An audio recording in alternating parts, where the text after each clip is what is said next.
राम राम जी सभी बुजुर्गों का, आदरणीय सारे हमारे बड़े भाई भी होंगे, सबका राम राम। मैं निजेश हुड्डा जी धाम की तरफ से कुछ बातें आपके समक्ष रखना चाहता हूँ। धाम पे बहुत सारी, जैसे अभी इन्होंने अर्ज्ञान जी ने वैसे तो सारी चीज़ें बताई चुकी हैं, मैं सिर्फ पढ़ाई के बारे में बताऊँगा। जो आजकल जो डंकी का जो चल रहा है, चलन चल रहा है भाई, 30-30, 40-40, 50-50 लाख रुपए दे के बच्चे चले भी जाते हैं, लेकिन कुछ रह भी जाते हैं, मर भी जाते हैं, वापस भी आते हैं। धाम पे चैतन्य इंस्टीट्यूट है जी, जिसका बहुत अच्छा नाम है, 16 साल का एक्सपीरियंस है इनका।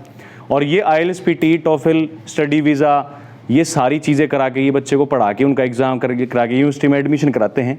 अलग अलग कंट्रीज़ के साथ इनका अलग अलग यूनिवर्सिटी से टाइप रहता है। ऐसा नहीं है बच्चे ने IELTS क्लियर कर दिया है भाई आगे क्या करना है, उसको बाकायदा जिस कोर्स में जिसमें बच्चा इंटरेस्टेड होगा, अगर मैंने जियो डिप्लोमा करना है उस कोर्स में वहाँ पे एडमिशन दिलाया जाएगा। बिल्कुल जैसी जैसी जायज़ फीस होगी वैसी जायज़ फीस ली जाएगी, कोई धोखाधड़ी वाली बात नहीं है। और दूसरी जी इनके साथ साथ एक चीज़ और है, इंग्लिश स्पीकिंग कोर्स। मेरे जो नौजवान भाई हैं उनने सारा ने बेरा हुआ इंग्लिश स्पीकिंग कोर्स का क्या है, और जो बुजुर्ग हैं उन्हें बेरा होगा जी अंग्रेजी एक भाषा है। इसके बिना आजकल तो आप ये मान लो कि एजुकेशन अधूरी मानते हैं। अभी बहुत सारे हमारे जाट भाई हैं बहन है, हमारी बेटी हैं, जो नहीं सोचा है 12th के बाद क्या करेंगे, अब मैंने 10वीं कर लिया अब मैं क्या कोर्स लूँगी, या मैंने ग्रेजुएशन कर लिया अब मैं क्या करूँ। कई ऐसे भी होंगे जो BA BEd या BSc MSc BEd करके घर पे बैठ जाती हैं। कंपटीशन होता नहीं क्रैक, कई बार किस्मत साथ नहीं देती, कई बार मेहनत कम हो जाती है, कई बार सरकार अपने राजनीतिक हथकंडे अपना ले है जी, तो उनको रास्ता नहीं मिलता, तो आखिर में परेशान होकर घर बैठ जाते हैं, वो एजुकेशन वेस्ट हो जाती है। एक इंग्लिश एक ऐसी भाषा है जिससे आप अपना रोजगार बहुत ही अच्छे रूप से पा सकते हो। कोई भी भाई है BTech कर रहा है या बहन है BTech कर रही है, वो प्राइवेट इंस्टीट्यूट कंपनियां में जाके जॉब कर सके है। अगर इंग्लिश अच्छी है, उसकी इंग्लिश भाषा अच्छी है, तो वह कंपनी में अच्छी जगह प्रमोट होगा, अच्छी सैलरी पर जॉब कर सके, अच्छी अच्छी सिटीज़ में। मेट्रोपॉलिटन सिटीज़ हैं जी जो बहुत वेलकम करती हैं इन चीज़ों का, और वहाँ से बच्चों को फिर फॉरेन का भी मिल जाता है काम के तरीके से। और जो अपने भाई हैं जो भाई बेरोजगार हैं, जो BA कर लीजिए, मैं क्या करूँ जी, मैं ये वो गार्ड की नौकरी करी, इससे अच्छा है वो BA के बाद इंग्लिश स्पीकिंग कोर्स कर ले।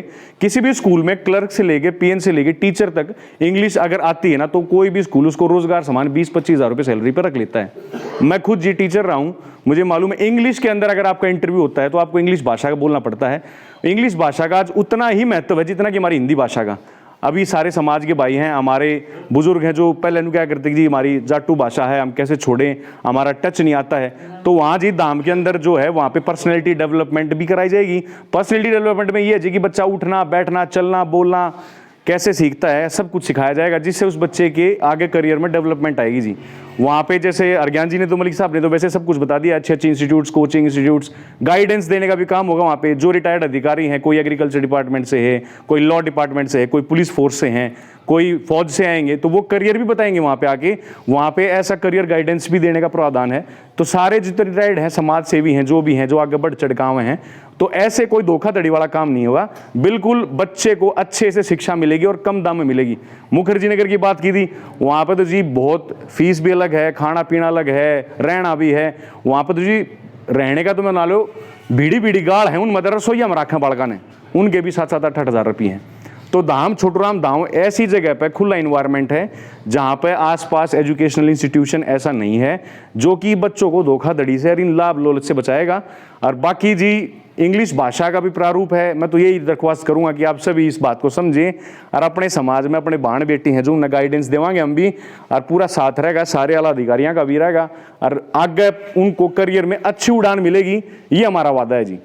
तो मैं अभी सभी हाथ जोड़ के धन्यवाद व्यक्त करता हूं कि आपने जो 2 शब्द बोलने का मौका दिया। कोई भूल चूक हुई माफ करियो, लेकिन इंग्लिश जरूर सिखाए अपने बच्चे को। हमारा समाज हिचकता है, हम हंसी मजाक कर लेते हैं, भाइयों तो अंग्रेजी बोला, अंग्रेज चले गए इसने छोड़ गए, लेकिन उसकी इंपॉर्टेंस वैल्यू किसी को नहीं मालूम। आज के टाइम पे कोई भी हरियाणा पुलिस सिपाही से लेकर UPSC तक आप पेपर दोगे ना, ISDC का, इंस्पेक्टर का, टीचर का भी दोगे, तो उसमें 4 सब्जेक्ट आ रहा है जी main, English, math, reasoning, GK। तो इंग्लिश अगर आपका अच्छा हो गया तो ऑटोमेटिकली मैथ रीजनिंग किसी का अच्छा हो जाए तो नौकरी प्रावधान में सब आगे नंबर आ जाएगा जी, और बहुत बढ़िया रोजगार मिल जाएगा। सरकार में रोजगार नहीं मिलेगा तो प्राइवेट में आ जाएगा रोजगार जी। और प्राइवेट बहुत सारी ऐसी कंपनीज हैं, गूगल है, माइक्रोसॉफ्ट है, IBM है, लिलॉयड है, बहुत सारी प्राइवेट कंपनी है जो रोजगार देवे हैं, लेकिन हम पीछे रह जाते हैं क्योंकि हमारी जी इंग्लिश में हाथ ढीले रह जाए। और भाई मजाक मानना है, कोई शर्मा जाए है, या शर्म छोड़नी पड़ेगी जी, और यहाँ अंग्रेजी भाषा जरूर सीखनी पड़ेगी। अब वहाँ पे दाम के ऊपर IELTS PT टोफल का भी है। जो भाई पढ़ के बाहर जाना चाहता हो उनको बाहर भी भेजा जाएगा, और जो पढ़ के खुद यहीं रोजगार पाना चाहता हो उसको उस हिसाब से भी सिखाया जाएगा। ठीक है जी, बहुत बहुत धन्यवाद आप सबका।